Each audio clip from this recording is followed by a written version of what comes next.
Hello everyone, you are watching Anmol Radasani. तो इस video के लिए मुझे बहुत सारे स्टूडेंट्स ने, बहुत सारे एस्पिरेंट्स ने जो JEE 2021 के जनवरी अटेम्प्ट को देने वाले हैं, उन्होंने मुझसे कहा कि भैया एक वीडियो हमारे लिए भी बना दो कि लास्ट की जो 6 मंथ की स्ट्रेटेजी है वो हमें बता दो कि कैसे कैसे सब मैनेज करना है। जो हमारे 11th की कुछ बैकलॉग्स है चैप्टर्स, वो कैसे मैनेज करें, रिवाइज करना है चैप्टर्स क्योंकि इतना याद नहीं रहता है, बहुत बड़ा स्पैन है 2 साल का। तो जो 11th से जो चैप्टर्स हुए हैं वो हमें रिवाइज भी करना है। दूसरी चीज रिवीजन, और तीसरी चीज करंट जो 12th का स्टैंडर्ड जो आपको सिखा रहे हैं, जो आपके कोचिंग में सिखा रहे हैं या फिर आप जो खुद से पढ़ रहे हो, उसको मैनेज करते हुए आपको ये दोनों भी चीजें मैनेज करनी है। आपको ये तीनों चीजें करके आपको आपका पूरा सिलेबस नवंबर एंड तक कंप्लीट करना है, ताकि आपको पूरा दिसंबर सिर्फ प्रीवियस ईयर पेपर सॉल्व कर पाओ और उसका एनालिसिस कर पाओ। तो मैं एक आपको टाइमलाइन बताऊंगा कि आपको कब कब, अभी जुलाई 1 से दिसंबर 31, इन 6 महीने का आपको मैं टाइमलाइन बताऊंगा, आपको कब कब क्या क्या करना है और आप उसको वो स्ट्रेटेजी को आप फॉलो करना। ठीक है, शुरुआत करते हैं। पहले जुलाई, 1 जुलाई से शुरुआत करते हैं। एक दिन बचा है 30 जून, आपको जितनी मजा करना है कर लो एक दिन में, लेकिन 1 जुलाई से आपको पूरा सीरियस होना है क्योंकि जो अगला 6 महीने है ये आपके लिए बहुत इंपॉर्टेंट है। तो जो 1 जुलाई से 30 जुलाई, पूरा 31 जुलाई, पूरा आपको जुलाई मंथ मैं एक्सपेक्ट कर रहा हूं कि आप अभी भी घर पे ही हो और आपको जो भी आपके कोचिंग से पढ़ाया अगर जा रहा है तो ऑनलाइन ही होगा अगले एक मंथ में। तो भी इसलिए ये टाइम, मैंने एक वर्ड है सब्जेक्टोफोबिया,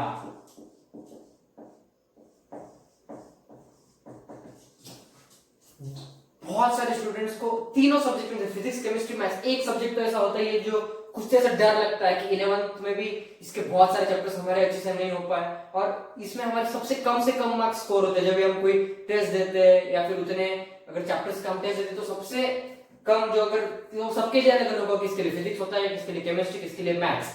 तो मैंने भी मेरे वक्त जब मैं प्रिपरेशन कर रहा था तब भी ऐसे, जब ये टाइम पे मैंने फिजिक्स पे कंट्रोल ये किया था क्योंकि मेरा फिजिक्स सबसे वीकेस्ट सब्जेक्ट था ये टाइम पे, और उसको मैं स्ट्रांग बनाया था ये 1-2 महीने के अंदर। तो ये सब्जेक्ट फोबिया आपको दूर करना है। इसके लिए मतलब इसके जो बैकलॉग्स है, इसके सबसे ज्यादा बैकलॉग्स होते हैं एक पर्टिकुलर सब्जेक्ट के। ठीक है, तो ये मंथ में मैं बोलूंगा कि आप 5+2 डेज ये रूल यूज करो। जो वीक डेज है तब आप करंटली आपका जो 12th पढ़ाया जा रहा है या फिर आप जो भी पढ़ रहे हो वो पढ़ते रहो। 12th का आपको जो करना है वो करते रहो। मैं इसमें बताऊंगा आपको कि आप इसमें क्या करना है। आपको 12th का, अभी आप 12th का जो पढ़ोगे आपको थियरी पहले अच्छे से पढ़ना है, कॉन्सेप्ट्स आपकी क्लियर करो और क्वेश्चंस आपको हर एक चैप्टर के लिए सॉल्व करो। 12th के कोई भी चैप्टर अभी मत छोड़ो, क्योंकि अगर आप 12th के चैप्टर छोड़ोगे आपको बाद में बिल्कुल भी टाइम नहीं मिलेगा। तो 12th के चैप्टर जैसे आपके चल रहे हैं, कोचिंग में चल रहे हैं या फिर आप कोई ऑनलाइन आप लगा रहे हो जैसे ऑनलाइन अकेडमी, वेदांतु, आप जहां पर भी जहां पढ़ रहे हो 12th का आपको कोई भी चीज छोड़नी नहीं है, एक एक चैप्टर आपको अच्छे से करना है। और जो वीक एंड्स है, को वीकेंड्स जो सैटरडे संडे मिलेंगे, अब आपको जैसे आपको 2 दिन मतलब आपको 8 से 9 दिन मिलेंगे। 8 दिन ही पकड़ लो, अगर आपको 8 दिन मिलते जुलाई में तो ये टाइम आपको इसके लिए देना है। आप 4+3 भी कर सकते हो इसे, अगर आपको ज्यादा लोड नहीं है 12th स्टैंडर्ड का अभी तो 3 दिन दो, मतलब आपको 3 into 4 12 डेज मिलेंगे। 8 से 12 दिन आपको मिलेंगे आपके वो एक सब्जेक्ट के लिए, या इस एक महीने में जुलाई में आप सिर्फ उसी सब्जेक्ट पे कंसंट्रेट करो, क्योंकि वो एक सब्जेक्ट अगर रह गया तो आप 2 सब्जेक्ट्स में इतना कवर नहीं कर पाओगे आखिरी टाइम में। तो ये सब्जेक्ट जो फिजिक्स केमिस्ट्री मैथ्स जो भी आपका सबसे वीकेस्ट सब्जेक्ट है, इसके लिए आपको ये जुलाई महीना, जुलाई मंथ पूरा देना है, क्योंकि 12th का तो चलते ही रहेगा लेकिन अपने को वो सब्जेक्ट स्ट्रॉन्ग करना है। ठीक है, ये हो गया जुलाई के लिए। क्योंकि इसके बाद आएगा आपको 12th का जो मेन स्ट्रीम है, जो आपके बहुत सारे चैप्टर्स होते हैं 12th में, तो इसीलिए अगस्त, सितंबर, अक्टूबर टिल 15 नवंबर, 3.5 मंथ्स, 3.5 महीने आपको मिलते हैं। ये जो 3.5 महीने, अक्टूबर, सितंबर, अगस्त, सितंबर, अक्टूबर और 15 नवंबर तक, इसमें आपको भी 2 चीजें है। इसमें सिर्फ आप 6+1 यूज करो, मतलब 6 दिन आपको 12th का ही पढ़ना पड़ेगा, क्योंकि 12th में बहुत सारे चैप्टर्स, आपका सिलेबस बहुत वास्ट है, तो आपको 12th चैप्टर्स बिल्कुल नहीं छोड़ने हैं। इसलिए आप ये जो 6 दिन है सिर्फ 12th ही पढ़ो। जैसे मैंने बताया कि अब मैं इसमें और एक चीज बताऊंगा, जब आप सॉल्व कर रहे हो ना, जब आप कोई भी चीज सॉल्व कर रहे हो तो एक पेंसिल लेके बैठो आप। तो सबसे पहले आपको टाइम लगा के सॉल्व करना है, जो भी चीज सॉल्व कर रहे हो। अगर आपके 30-40 क्वेश्चन है उतना टाइम के हिसाब से करोगे, 30 क्वेश्चन 1 आवर, ऐसे हिसाब से करो। 50-60 क्वेश्चन है तो 2 आवर्स लो। कोई भी चीज आप कभी भी सॉल्व कर रहे हो टाइम लगा के सॉल्व करो, ये बहुत इंपॉर्टेंट है। और उसके बाद आप चेक कर रहे हो तो अगर आपको जो क्वेश्चन आपको नहीं है, आपके गलत है, वहां पे एक मार्क कर दो, एक स्टार मार्क कुछ मार्क कर दो, क्योंकि इसके बाद में आपको जब रिवीजन बताऊंगा तो आपको सिर्फ वही क्वेश्चन सॉल्व करने जो आपको तब दिक्कत दे रहे थे, वो स्टार क्वेश्चंस, ठीक है। और ये जो 1 वीकेंड डेज है, यहाँ पे आपको बैकलॉग्स करना है।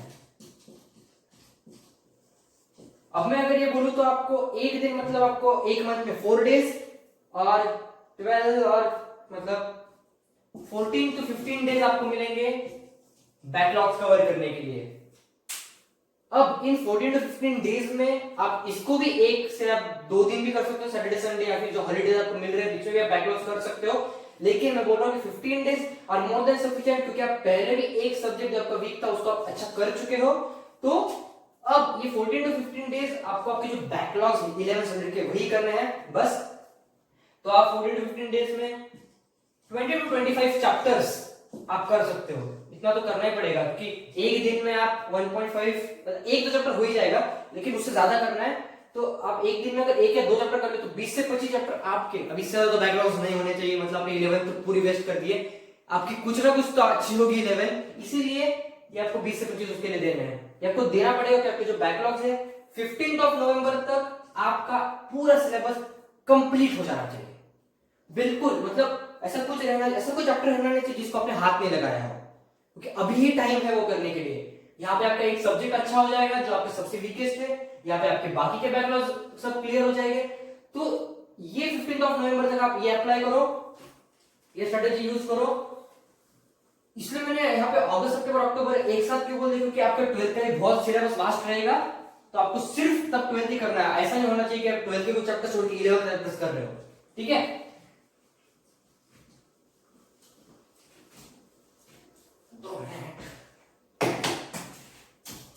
अब आते हैं 15 नवंबर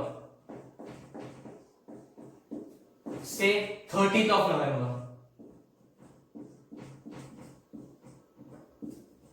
कंसीडरिंग कि आपका पूरा सिलेबस हो चुका है 11th और 12th का, ये 15 डेज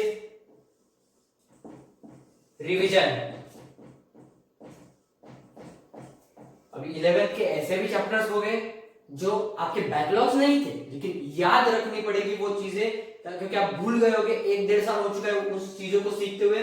तो ये टाइम है रिवीजन करने का, आपको बहुत ही फास्ट रिवीजन करनी पड़ेगी, क्योंकि 15 ही दिन है। तो ये टाइम पे आप कुछ कुछ बैकलॉग्स भी कर सकते हो, अगर आपके या फिर 12th के कुछ अगर गलती से रह गए, रहने नहीं चाहिए, लेकिन अगर रह गए तो वो 5-6 चैप्टर अगर आपके रह गए और फिर 11th का ही रिवीजन, ये 15 डेज उसके लिए आपको रिवीजन करना है। अब रिवीजन कैसे करना है? रिवीजन के लिए आपको थ्योरी अब पढ़ने की जरूरत नहीं होगी, तो आप सीधा सॉल्विंग पे जा सकते हो। हर एक चैप्टर के आप 100 to 150 क्वेश्चंस अगर सॉल्व करोगे, मेंस की अगर हम मेंस की बात करें तो काफी है इतना रिवाइज करने के लिए। और जैसे मैंने बताया था, आप 12th का और बैकलॉग्स के लिए जब भी आप सॉल्व कर रहे हो स्टार मार्क करो, तो जो स्टार मार्क होंगे, जो आपने क्वेश्चन सॉल्व करे उसी में से आपको ये जो स्टार मार्क वाले क्वेश्चन है वो सॉल्व करने हैं, प्लस आप previous year papers, previous year questions भी सॉल्व कर सकते हो। और उसके लिए मैं बोलूंगा कि मैं लिंक भी डालूंगा डिस्क्रिप्शन में। 41 इयर्स की एक बुक आती है अरिहंत की, है तो अच्छी बात है, नहीं तो खरीद लो, बहुत अच्छी बुक है, मैंने सॉल्व की थी ये बुक। तो ये आप कर सकते हो ये इन 15 डेज में। और इसके बाद दिसंबर आपको पूरा देना है, आपके पास प्रीवियस ईयर पेपर सॉल्व करना है। One of the most vital parts, बहुत इंपॉर्टेंट है ये चीज। आप दिसंबर में ये कर सकते हो कि रोज 30 डेज 30-31 मतलब 30 डेज 30 पेपर्स, 30 पेपर्स सॉल्व करो और उसको एनालाइज करो। अब आपको ये पेपर सॉल्व करने हैं आपके जो 9 to 12 या फिर 2 to 5, ये आप अल्टरनेट कर सकते हो। एक दिन 9 to 12 पेपर सॉल्व कर रहे हैं, एक दिन 2 to 5, अगले दिन 9 to 12, उसके अगले दिन 2 to 5। तो आपको अगर कोई भी शिफ्ट आ रहेगी या फिर अगर आपको शिफ्ट पता है तो उसी टाइम पे दे सकते हो। तो ये टाइम पे पेपर सॉल्व करो और उसका एनालिसिस करना है, क्योंकि जो क्वेश्चंस आपको आ रहे हैं, ये मैंने 2020 वाले जो लास्ट 30 डेज प्रिपरेशन उसमें बताया है कि एनालिसिस बहुत इंपॉर्टेंट है। जो क्वेश्चंस आपको आ रहे हैं वो आपको आने ही वाले हैं, अपने को उस पर फोकस करना है जो क्वेश्चंस नहीं आ रहे, क्योंकि इतना सब होने के बाद, बैकलॉग्स कवर करने के बाद, 12th स्टैंडर्ड का सिलेबस होने के बाद, रिवीजन करने के बाद, फिर भी कुछ चैप्टर्स रहेंगे जिस पर हमको दिक्कत जाती है, फिर भी ऐसा कुछ चीजें रहेगी जो आपको कंसेप्ट कभी भी समझ में नहीं आए, तो वो पेपर थ्रू आपको सब हो जाएगा आपका। ठीक है, तो एनालिसिस कैसे करना है? सबसे पहले जो आपके अनअटेम्प्टेड क्वेश्चंस और जो रॉन्ग क्वेश्चंस हैं, ये इसी पेपर के लिए बता रहा हूं मैं ये टाइम पे, कि पहले 3 घंटे का पूरा पेपर लेना है, चेक करो कितने आए क्या आए, अगर ज्यादा आए तो ठीक है, कम आए तो कोई डिप्रेशन की बात नहीं है, क्योंकि आखिरी दिन जो फाइनल स्कोर है वही मैटर करेगा आपके लिए। ठीक है, इसके बाद एनालिसिस के बाद आप आधा 1 घंटा अच्छे से ब्रेक लो, उसके बाद एनालिसिस। अब एनालिसिस में आपको जो रॉन्ग क्वेश्चंस और आपके जो अनअटेम्प्टेड क्वेश्चंस थे वो आपको देखने हैं, आपके कितने हैं, जितने भी क्वेश्चंस है उसके पीछे जाओ, उसका कॉन्सेप्ट देखो, सॉल्यूशंस देखो, अगर सॉल्यूशंस है नहीं है तो अपने दोस्तों को पूछो, टीचर्स को पूछो, लेकिन वो क्वेश्चंस आने चाहिए। आपको एनालिसिस ऐसा करना है कि अपने पेपर देने के बाद और एनालिसिस करने के बाद 90 मतलब हमारे टाइम पे 90 थे, आपके टाइम पे 75 क्वेश्चंस है, उसमें से हर एक क्वेश्चन का आपको कॉन्सेप्चुअली आंसर आना चाहिए। ये बहुत इंपॉर्टेंट है, इसीलिए एनालिसिस इंपॉर्टेंट है। ठीक है, तो फिर ये हो गया। सबसे पहले मैंने बताया कि आपको अभी अगले जुलाई मंथ में एक ही सब्जेक्ट पे ध्यान देना है जो आपका वीकेस्ट सब्जेक्ट है out of physics, chemistry and maths. मैं इसलिए बोल रहा हूं क्योंकि ये वीक सब्जेक्ट अगर वीक रह गया तो आपके इसमें बहुत कम मार्क्स आएंगे, और फिर आपके बाकी के दोनों सब्जेक्ट कितने भी स्ट्रांग हो, आपका ओवरऑल स्कोर कम दिख के आएगा। ठीक है, अगर ऐसा किसी का नहीं है कि आपको ऐसा लग रहा है कि आपके तीनों सब्जेक्ट्स लेवल पे है, तो आप वो जुलाई मंथ को भी आप बैकलॉग्स में ही ये कर सकते हो, आप उसको भी बैकलॉग्स जो आपके बचे हैं वो वीकेंड्स पे कर सकते हो, जो मैंने अगस्त सितंबर अक्टूबर के लिए बताया वो अप्लाई कर सकते हो। लेकिन बहुत सारे बच्चों के साथ होता ही है, एक सब्जेक्ट होता ही है जो अपना वीक पॉइंट होता है, वो आपको जुलाई में करना है। August September October till mid November you have to do 12th में बिल्कुल आपको प्रायोरिटाइज, आपको 12th ही करना है। और जो वीकेंड्स है और जो हॉलीडेज है, जब आपकी कोचिंग की छुट्टी है, ऑनलाइन आपको जो भी छुट्टी है, आपको हॉलीडेज के टाइम आपको वो 11th के चैप्टर्स करने जो आपके बैकलॉग्स थे, जैसे मैंने बताया आपके 12 से आपको 15 दिन मिलेंगे, आपके 20 to 25 चैप्टर्स जो बैकलॉग्स हो गए, मैक्सिमम इतने किसी के बैकलॉग्स होते हैं, वो सब आपके अच्छे से हो जाएंगे और रिवीजन हो जाएगी। इसके बाद 15 to 30 नवंबर 15 डेज आर क्वाइट ये, और इसके बाद आपको ये के दिन 30 डेज भी इसलिए है क्योंकि ये 30 डेज में भी आप पेपर जो एनालिसिस कर रहे हो, इसके बाद भी आपको बहुत टाइम बचेगा एक दिन में, क्योंकि लास्ट जो दिसंबर में होते हैं, जो 1 साल भी पढ़ा नहीं हो, 1.5 साल भी पढ़ा नहीं हो, तो हर कोई बंदा, हर कोई ये दिसंबर में तो सीरियस हो ही जाते हैं। तो यहाँ पे तो आप 10 से घंटे पढ़ ही लेते हो, मतलब अगर आप अच्छे से सीरियस हो, अगर आपको एग्जाम देना है तो आप पढ़ ही लेते हो। तो ये जो है एग्जाम तो एनालिसिस करो, और इसके बाद आप रोज ऑफिस एक चैप्टर जो आपका वीक है या फिर उसको आप सॉल्विंग कर सकते हो। ठीक है, so take care, good bye, stay home, stay safe.